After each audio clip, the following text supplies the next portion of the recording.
ito ay video para ituro sa inyo kung paano tanggalin ang air filter dito sa ating engine bay. So dito siya matatagpuan. Meron siyang dalawang clip. Ito, yan, ito yung isa. Sa kabila wala siyang clip. Yan. So ingat lang din sa paghatak dyan. So anong gagawin mo? Tanggalin mo lang yung clip, pakin mo lang. Ganun. Yan. And then angat mo ng konti. Yan, para mahatak mo pa kanan. Yan, pag nahatak mo na, angat mo na. Then makukuha mo na yung air filter. Yan.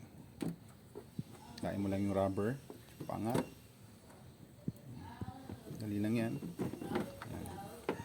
Then tandaan mo lang kung saan mo kinuha. Pag ganyan, ayun yung markings niya. Yan, tanda ko. Actually, pwede naman baliktaran yan. Pero binabalik ko lang kung saan yung original placement ng air filter. So, ganun lang mga boss.